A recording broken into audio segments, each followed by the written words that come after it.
Olá, meus amigos. Bom dia a todos, ou boa tarde, ou boa noite, dependendo do horário que você está assistindo aí. Hoje nós vamos resolver a tarefa 01 de gravitação.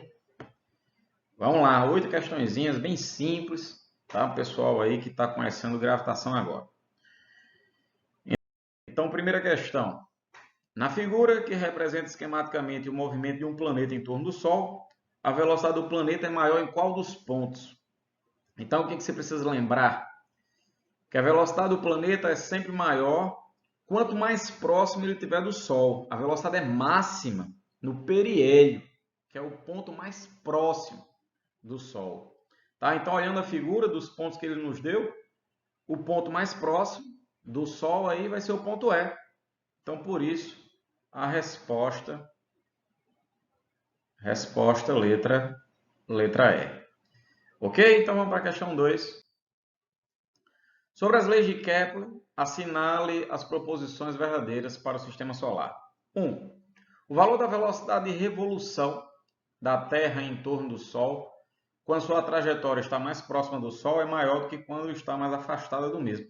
Então, ele está dizendo que a velocidade do planeta Terra é maior quando ela está mais próxima do que quando ele está mais afastado. Isso aí foi o que a gente acabou de discutir na questão passada. Então, essa daí é verdadeira, certo? Essa é verdadeira. 2. Os planetas mais afastados do Sol têm período de revolução em torno do mesmo maior que os mais próximos. Então,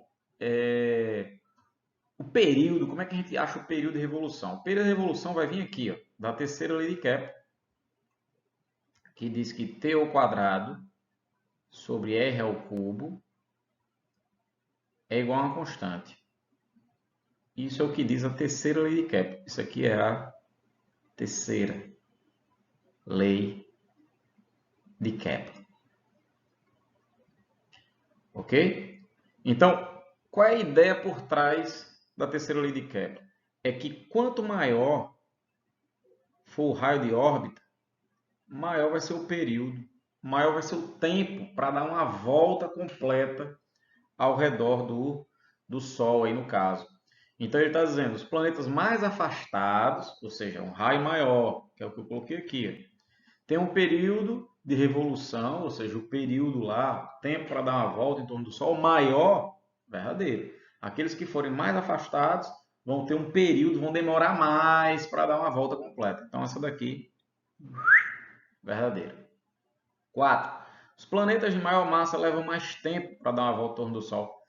Veja, de acordo com a terceira lei de Kepler que eu coloquei aqui, ó, o tempo para dar uma volta em torno do Sol vai depender apenas da distância.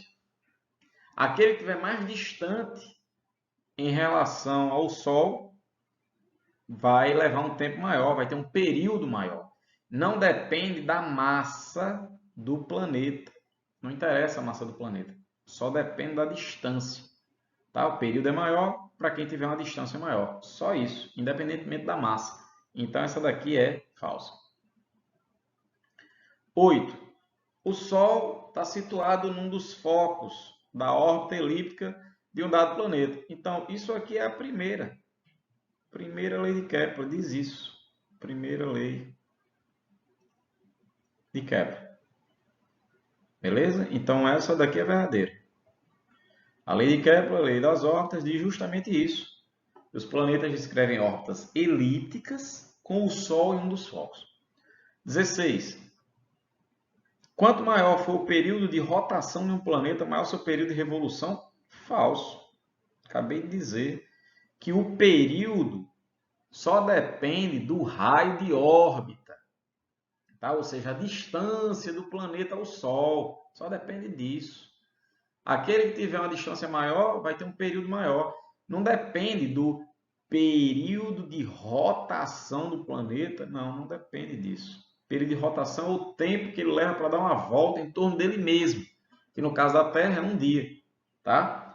Então, mesmo que a Terra passasse a girar mais rápido ou girar mais devagar, o tempo que ela leva para dar em torno do Sol seria o mesmo, não alteraria. porque esse tempo só depende da distância da Terra até o Sol, e não do tempo que ela leva para dar a volta em torno dela mesma. Certo? 32. No caso especial da Terra, a órbita é exatamente a circunferência? Falso. Nenhum planeta descreve uma órbita circunferencial. Todos os planetas descrevem órbitas elípticas, tá? Embora essas elipses sejam quase uma circunferência, tá? Ou seja, a excentricidade da órbita é muito pequena, tende a zero, bem próxima de zero, mas não é zero. Se fosse zero, seria uma circunferência. Não é o caso de nenhum planeta do Sistema Solar, muito menos da Terra. Então, isso daqui é falso.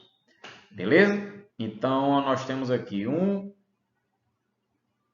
2 e 8. Beleza? Então, a soma aqui vai ficar 11. Beleza? Essa é a questão 2. Vamos para 3. Um satélite artificial A se move em órbita circular em torno da Terra com um período de 25 dias. Um outro satélite B possui órbita 9 vezes o raio de órbita de A. Aí ele quer o período de B. Então, o período de órbita de A, ele disse que é de 25 dias. 25 dias. E ele quer saber o período de órbita do corpo B. Veja, sem fazer conta nenhuma, eu já espero que esse período de B seja maior que 25 dias. Porque a gente acabou de ver, né? Terceira lei de Kepler, quanto mais distante, tá, o corpo estiver orbitando em relação ao corpo central, maior o período. Tá? Por exemplo, o Sistema Solar, os planetas mais afastados do Sol são aqueles que levam um período maior, tem um tempo maior para dar uma volta em torno do Sol. Então, como esse cara está mais distante da Terra do que esse, ele tem que dar uma volta em um tempo maior do que 25 dias.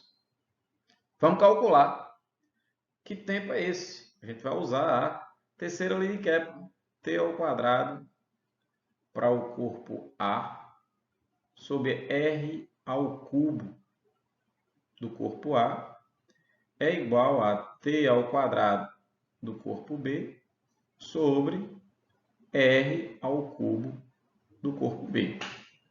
Beleza? Então, substituir os valores. Vamos lá. O período de A, 25 dias. O raio do planeta A, ele chama de R. Tá? Fica aqui, R ao cubo. O período de B é o que eu quero. Eu quero achar isso. TB ao quadrado, deixa aí. E o R de B é 9. Então, vai ficar aqui 9R. E eu tenho que levar isso aqui ao cubo. Certo? Então, vamos lá. Aí tem gente que vai ficar querendo levar isso aqui ao quadrado. Eu não vou levar isso aqui ao quadrado, aqui, porque depois eu vou ter que tirar uma raiz quadrada. Então, deixa aí, deixa 25. Ó. Perca tempo com isso aqui não. Deixa aí, 25 ao quadrado. Certo? Sobre R ao cubo é igual a TB ao quadrado. E fazendo bem devagarinho. Vamos levar isso aqui ao cubo. Então, vai ficar 9 ao cubo. Tem gente que vai perder 3 dias fazendo isso aqui. Não precisa você esquentar a cabeça com isso. Deixa aí, relaxa. Aí eu vou cortar, ó. Vou cortar o R com R ao cubo. R ao cubo de um lado, R ao cubo do outro, tchau. Vamos para frente. Aí eu vou pegar esse 9 ao cubo e vou passar multiplicando. Então vai ficar 25. Vai ficar aqui 25 ao quadrado vezes 9 ao cubo. É igual a TB ao quadrado. Beleza? Pronto, então vamos tirar a raiz agora. Vamos tirar a raiz quadrada. Vai ficar TB é igual a raiz de 25 ao quadrado. Aí agora uma malícia. Aqui não está 9 ao cubo? Eu vou escrever esse 9 ao cubo assim. Ó. 9 ao quadrado vezes 9. Certo? Só para facilitar a gente tirar a raiz aqui. Porque tirar a raiz quadrada de um número elevado ao quadrado é a coisa mais fácil do mundo. É só tirar o número da raiz. Quanto é a raiz quadrada de x ao quadrado? X. Tá? É só tirar o número da raiz, se ele tiver o quadrado. Então, o caso aqui, Tá? Isso acontece porque você tirar a raiz quadrada de um número com um determinado expoente, é só você dividir o expoente por 2. Então, se ele está elevado ao quadrado, 2 dividido por 2, vai dar quanto? Vai dar 1. Ou seja, é só tirar o 2. É o que vai acontecer aqui. Então, o período vai ficar 25 ao quadrado. Qual é a raiz? 25. 9 ao quadrado. Qual é a raiz? 9. E 9, qual é a raiz? 3. 3 vezes 3, 9. Beleza? Então é só fazer essa conta. 3 vezes 9, 27. 27 vezes 25. Se você fizer essa continha aí, vai dar 675 dias. E acabou. É isso.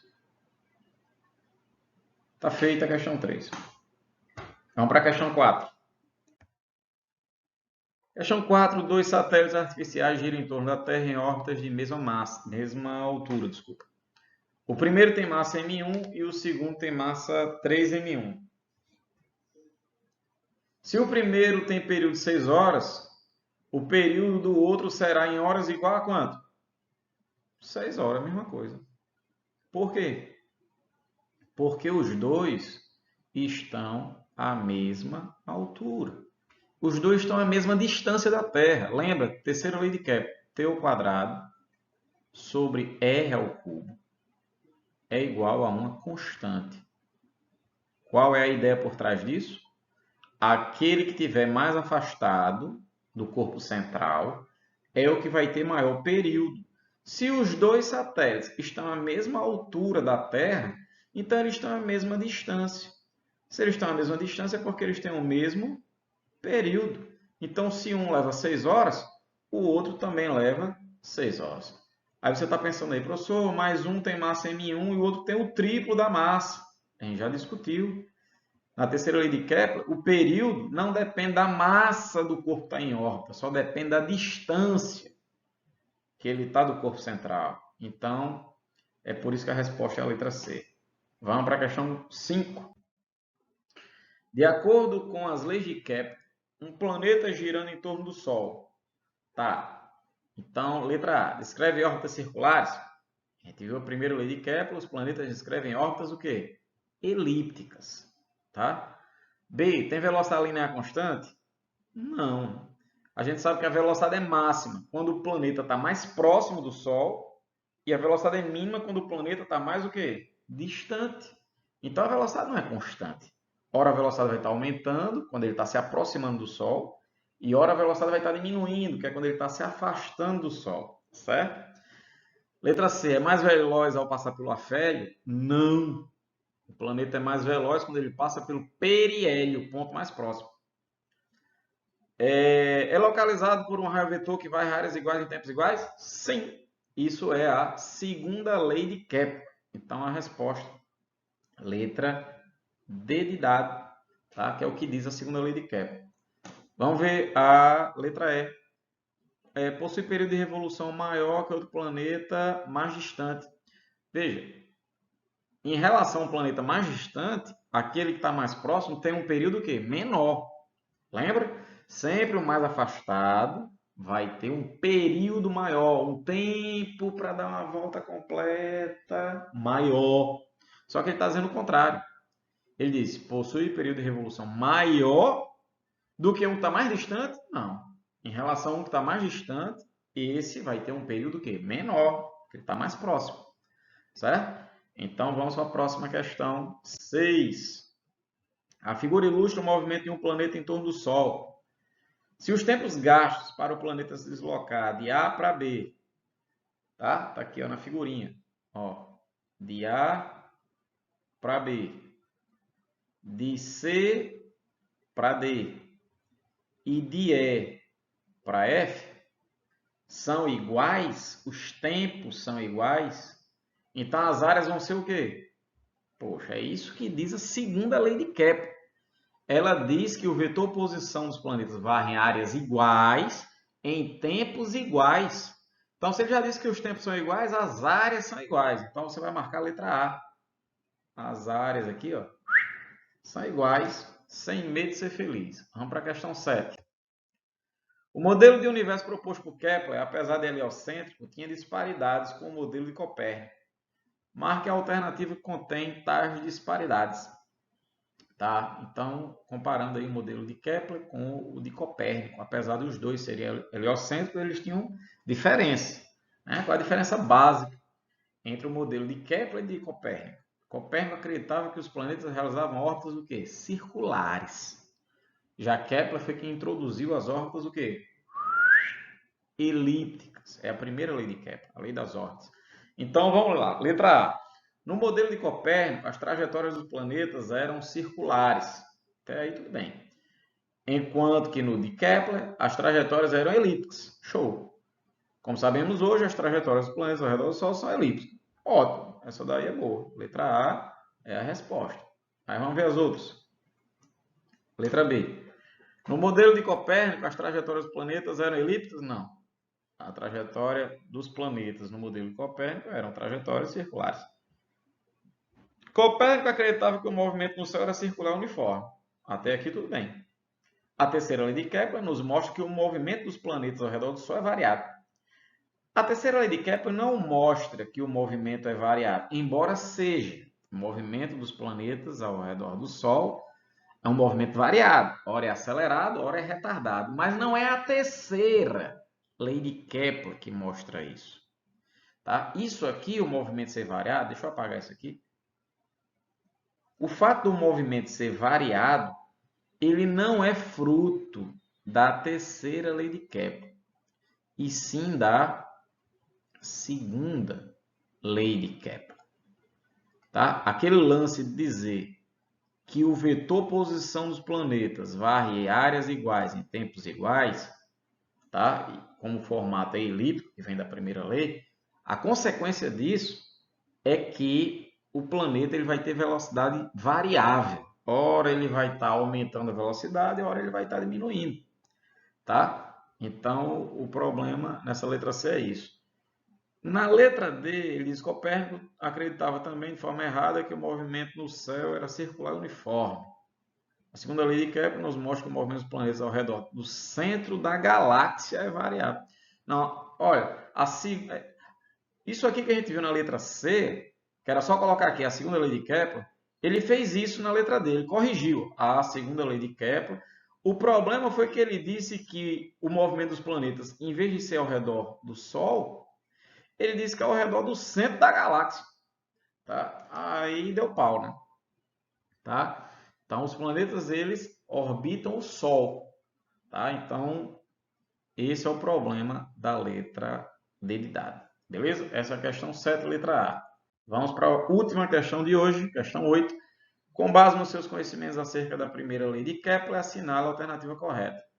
Então, veja que ele quer algo relacionado à primeira lei. A primeira lei, ela apenas diz que as órbitas são o quê? Elípticas, com o Sol, certo? Os planetas vão descrever órbitas elípticas com o Sol em um dos focos.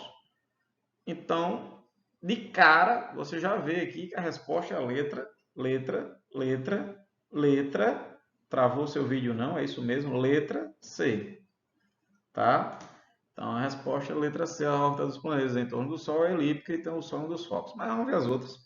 Letra A. A velocidade de translação de um planeta que orbita o Sol é sempre constante? Falso. A velocidade é variável, que ela é máxima no periélio e mínima no afélio. A razão entre o quadrado do período orbital dos planetas que orbitam a mesma estrela e o cubo do raio médio é uma constante. Isso aqui é verdade, só que isso aqui é a terceira lei de Kepler. E o nosso objetivo aqui é marcar algo que tem a ver com a primeira, certo? A letra B é verdade, mas não é a resposta, porque envolve a terceira lei, não a primeira. Letra D, a linha imaginária que liga a Terra até o Sol varre áreas iguais em tempos iguais. Isso aqui também é verdade, só que é a segunda lei de Kepler. Eu quero marcar algo relacionado à primeira. Letra E, a velocidade de translação dos planetas depende da distância em que o planeta se encontra do Sol. Tá? A velocidade de translação dos planetas, pessoal, a gente vai ver na aula 3, tá? Velocidade de órbita. E essa velocidade vai ser dada por isso aqui. Constante da gravitação universal, a massa do Sol dividido pelo raio de órbita. Tá? Não esquenta com isso aqui não, a gente vai ver na aula 3. Beleza? Só para dizer, fala com relação a essa letra E. Então ele está dizendo que a velocidade de translação dos planetas depende da distância. Depende, está aqui, ele depende da distância. Certo? A velocidade de órbita. Aumentou o raio de órbita, diminui a velocidade. Certo? Só que o nosso objetivo é marcar algo que tem a ver com a primeira lei de Kepler. Então é por isso que a resposta é a letra C. Então é isso, meus amigos. Obrigado pela atenção. 20 minutos de aula e tchau. Valeu, até a próxima.